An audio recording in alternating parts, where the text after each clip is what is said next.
कोकण. कोकण हे नाव उच्चारताच आपल्या समोर येतात अथांग निळक्षार समुद्र आणि समुद्रकिनारी पसरलेली लांबच लांब हिरवीगार नारळांची झाड, लाटांवर डोलणाऱ्या कोळ्यांच्या होड्या, फेसाळ लाटांचा दर्या, पक्ष्यांचा किलबिलाट आणि साध्या भोळ्या माणसांची माया. कोकणातील प्रत्येक गावी एक वेगळी परंपरा असते. ती वर्षानुवर्ष चालत आलेली असते आणि तीच परंपरा येणारी प्रत्येक पिढी एका नवीन उत्साहात जपत असते. अशीच काहीतरी वेगळी पण भन्नाट पारंपरिक हळद अनुभवण्यासाठी आपण आलोय प्रणालीताईच्या हळदीला, कोकणातील उत्तमभर कोळीवाड्यात, अर्थात माझ्याच गावी. म्हणून मी स्वागत करतो. हेवा कोकण आपलोच असा. नमस्कार मित्रांनो, कसे आहात? मजेत ना? तर मजेतच राहा. मी आता हे कोकणातील एका कोळीवाड्यामध्ये आणि कोकण म्हटलं तर आपल्या अंगामध्ये एक वेगळीच एनर्जी येते आणि कोकणातील कोळीवाडा म्हणजे तर धमालच होणार, राडा होणार. कोळीवाड्याची ही खासियत आहे की तिथेच ना ती परंपरा असते ना खूप भारी असते. आणि आज मी आहे उत्तमभर कोळीवाड्यामध्ये, अर्थात माझ्या गावीच, आणि माझ्या घरीच ताईची हळद आहे. सो या हळदीला आपण धमाल करणार आहोत. आणि मी मागे बोललेलो की कोकण सिरीज सुरू करतोय आणि कोकण सिरीजचा सुद्धा हा पहिला व्लॉग असणार आहे. हळदीच्या म्हणजे आज हळद आहे. सकाळी जे जे कार्यक्रम झाले ते तुम्हाला पाहायला मिळतील. सकाळी ॲक्च्युली झालं मुहूर्तावर हळद लागली, त्यानंतर मंदिरामध्ये देवाला हार घालायचे असतात, त्यानिमित्ताने घेऊन येतात देवळामध्ये. तर तेही होतं, पण काही कारणास्तव ते नॉर्मल पद्धतीमध्ये झालं, नाहीतर वाजत गाजत येतात आणि ती सुद्धा खूप भारी मजा असते, धमाल असते ती. सो ठीक आहे, आता जो कार्यक्रम होणार आहे ना त्यामध्ये एवढी मजा येणार आहे ना, धमाल होणार आहे. व्हिडिओच्या सोबत राहा, तुम्हाला या व्हिडिओमध्ये संपूर्ण कार्यक्रम पाहायला मिळणार आहे. हे माझं गाव आहे, मी आताच उभा आहे मंदिराच्या मागे. हे राधाकृष्ण मंदिर, जे तुम्ही सप्त्यातले व्हिडिओ बघितलात ते याच मंदिरामधले. आणि मी आता उभा आहे समुद्रकिनारी. आमच्या पलीकडचा जो गाव आहे तो आडे कोळीवाडा आणि हा माझा उत्तमभर कोळीवाडा आणि आमच्या ही मधली दोन गावाला जोडणारी केशरी खाडी. धमाल होणार आहे.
तर मित्रांनो आता वाजलेत 5:45 आणि हे दोन नाग भेटलेत आपल्याला सोबत आणि आता आपण लवकर जाणार आहोत हळदीला कारण उशीर झालाय. सो कारण अशीच मंडळी आहे, छोटी छोटी मुलं आहेत, त्यांच्यासोबत आहेत ना रात्री धमाल होणार आहे, कल्ला होणार आहे. तर आता जाऊयात लगेच मांडवामध्ये, कारण लेट झालाय.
संगीता ही चाकण्यावाल्यांना का हे मटण आहे मटण हे मटण बघा हा हे चाकण्यावाल्यांची तयारी झाली काय व्हायली तुला काय करेल हा आहेत काय हा आलं भाव आम्हाला जाम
मित्रांनो फायनली आपला कार्यक्रम झाला आता. म्हणजे गावी लिमिट असते जी बँजो वगैरे वाजतं ना त्यासाठी लिमिट असते, 11च्या नंतर वाजवू शकत नाही. आणि कारण 11च्या नंतरची काही मंडळी असे झोपली जाते आणि गाव आहे गावी म्हणजे शहरा ठिकाणी सुद्धा ही अट असते. प्रत्येक ठिकाणी काही काही नियम असतात. ते आमच्या गावी असे नियम आहेत की 11च्या नंतर जे बँजो वगैरे आहे गाणं लाऊडस्पीकर वगैरे बंद असतं आणि ढोलकीवर नाचू शकतो, कारण ढोलकीचा आवाज पूर्ण गावामध्ये जात नाही. म्हणजे जेणेकरून बाकीच्यांना त्रास नको. काही जणांचे पेपर असतात, परीक्षा असते किंवा काही जणांना लवकर उठायचं असतं किंवा लहान मुलं वगैरे असतात त्यांना त्रास व्हायला नको म्हणून हे नियम लागू केले जातात. तर आमच्या गावामधली अशी परंपरा होती, तुम्हाला मगाशी बोललो की हार घालायला देवलामध्ये नाचत नेतात, जोरजोरात वाजत वगैरे नेतात. आणि अजून एक परंपरा होती ती बंद झाली आता सध्या, गोमूच्या नाचाची. बाकीच्या गावांमध्ये चालू आहे, आमच्या गावांमध्ये बंद आहे. त्याचं कारण मला माहिती नाही, पण ठीक आहे. कारण त्या नाचामध्ये, पारंपरिक नाचामध्ये सुद्धा खूप मजा यायची आणि आतासुद्धा खूप धमाल केली.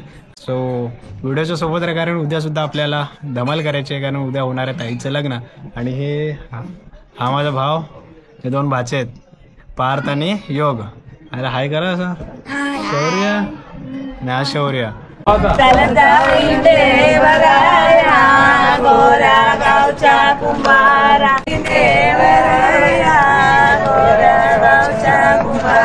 मित्रांनो आम्ही आता आलोय समुद्रावर. जी अशी एक प्रथा आहे, रात्रीमध्ये आहेत ना, जेव्हा लग्नाच्या आदल्या दिवशीमध्ये हळद झाल्यानंतर आम्ही येतो समुद्रावर आणि ते मडके असतात, ते मडक्यांमध्ये माती भरायची असते आणि ते येताना गाणी बोलत यायचं असतं. आम्ही गाणं बोल, गोऱ्या गावच्या गोऱ्या गावच्या चल जाऊ इंडे भरया, गोऱ्या गावच्या चल जाऊ इंडे भरया, गोऱ्या पिला उलकटला चप्पल तरी काय सध्या बी हौशच झाला. बाबू उगीच होते एक वाक्य आहे. थंडी लागते मित्रांनो, हे बघ वाकर थंडी लागते. आई एक वाक्य बोलतो, थंडी लागते, खूप थंडी लागते. आपली अर्धे जण जावा.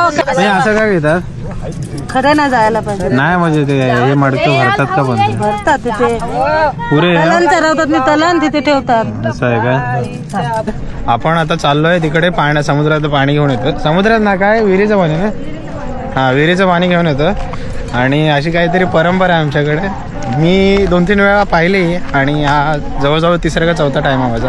आणि इथे सुद्धा गाणी बोलत जातात आणि इथे समुद्रावर खूप थंडी वाजते. पण ठीक आहे, हा अनुभव काही वेगळा आहे. इथे विहिरीजवळ येऊन पूजा करतात आणि आता पाणी काढतील विहिरीतलं आणि ते मडक्यामध्ये राहतात.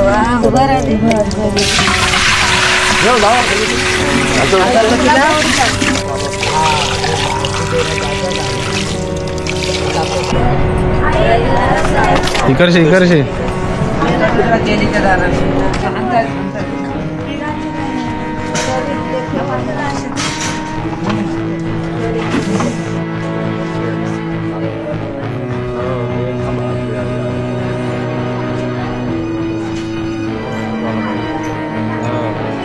मित्रांनो आम्ही आता इंडे घेऊन आलो आणि हे संतोष पप्पा, प्राणले पप्पा. आणि म्हणजे ही प्रथा आहेत ना खूप छान आहे. रात्री जातो आणि मामा पाणी घेऊन येतो, पाण्याची कळशी, पाण्याचा हंडा आणि ते विहिरीवर नेतात आणि भरून आणतात. हा आणि माती पण भरतात ते मडक्यामध्ये माती भरून आणतात. तुम्हाला दाखवलं, पाहिलं असेल तुम्ही. आणि इथे आहेत ना आपला उद्या लग्न आहे आणि लग्नासाठी इथे स्टेजचं काम चालू आहे. तर तुम्ही दापोली तालुक्यात कुठेही असाल आणि तुम्हाला स्टेजचं कोणतंही काम असेल, म्हणजे लग्न समारंभ झालं किंवा काही, तर यांना कॉन्टॅक्ट करा. हे बघा माझे मित्रच आहे. हां, हे मंडळी आपलीच आहे, पाचपंढरीचे. तर कधी तुम्हाला तुमचं फंक्शन वगैरे असेल तर नक्की कॉन्टॅक्ट करा. तुम्हाला मी डिटेल दिले डिस्क्रिप्शनमध्ये.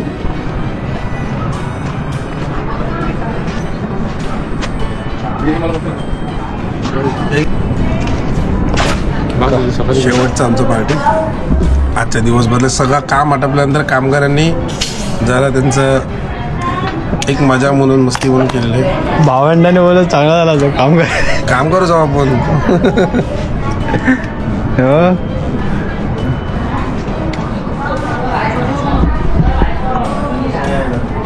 या प्यायला